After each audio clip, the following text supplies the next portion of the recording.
Greetings. This is the second in the Statistical Mechanics series.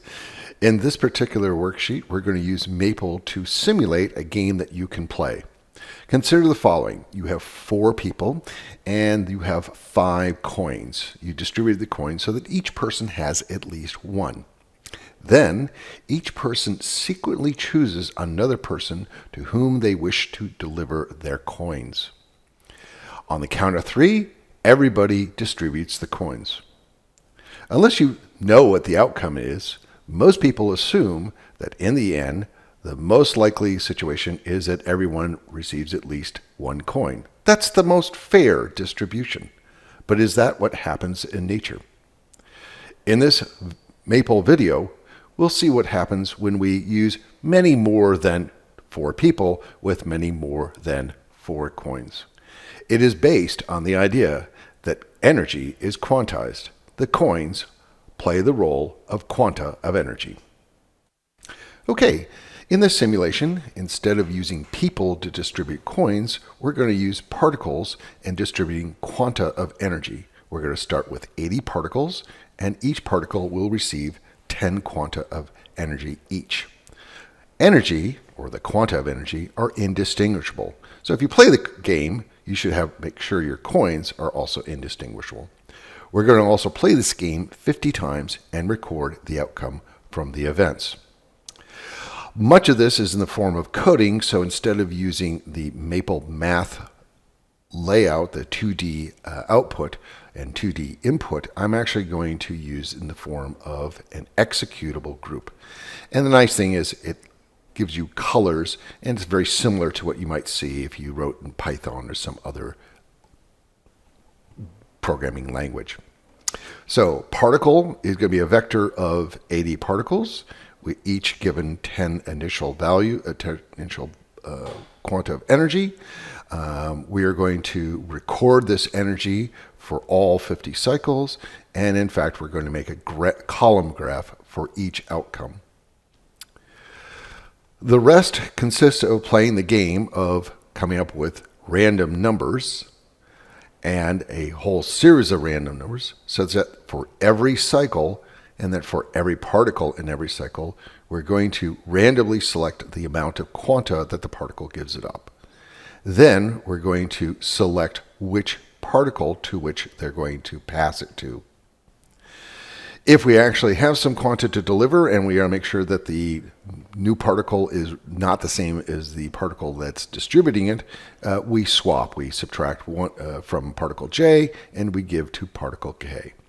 We report the outcome in the form of a column graph, and we store the data in our energy data so that we can make a histogram of the distribution at the end. Okay. So let's actually run the simulation. To do this, I'm going to put my cursor up at the restart, and I'm going to hit enter. And then I'm going to hit enter again, and this will give all our constants their initial values. Then we're going to distribute to each particle, in this vector of particles, the initial quanta per particle. And I'm going to store that information in the form of column graphs so we can see what particles have after each game. We'll actually play the game 50 times and record what happens in each event. And then we will display what happens after each game. Here we are. The game initially starts with every particle having 10 quanta of units. If I move to the next frame, interestingly enough, after the particles have distributed the energy, they do not all have the same amount of 10 quanta of energy. In fact, as we play more and more games, you can see that the most likely outcome appears that many particles have fewer than that initial 10 value. Some particles have many, many more times that initial value of 10. They end up with huge amount of energy relative to the mean. If we just push play, you can see all the possible games that we did in the 50 games. Recording the output of each game, we now can look at an energy distribution curve. So I'll put my icon, little cursor here, hit enter, and you can see the histogram. The most likely outcome is particles going to end up with fewer than the 10. There's 10. Some particles will certainly end up with more than 10. Some will end up as high as 100. But by and large, most of them end up with near zero quanta of energy. The nice thing about this simulation is if you don't agree with it, or you are concerned that it may be because I used trick numbers, you can go back and change the value. So instead of starting with 10 quanta per particle, what if we start with 40? Okay. I'm going to hit the triple exclamation point and get every single part, run the whole program.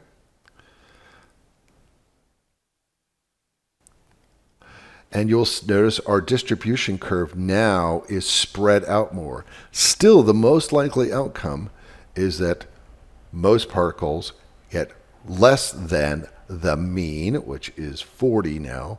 But now we've distributed out further and further. In fact, I've kept the range max to be 100. It actually goes beyond 100. Some are going to have well more than 100 quanta of units. But it allows you to see how this distribution changes. Notice it's always an exponential curve. We're going to talk about what that means in the next video. So go ahead and download this simulation, put in different numbers, hit the triple exclamation point, and run all the simulations and play all the games. Make sure you look at the probability distribution curve. It will change, as you saw, depending upon how much energy you may put in the system. It will also change depending upon how many particles you have in the system. This will all be related to the next video on the Boltzmann distribution idea.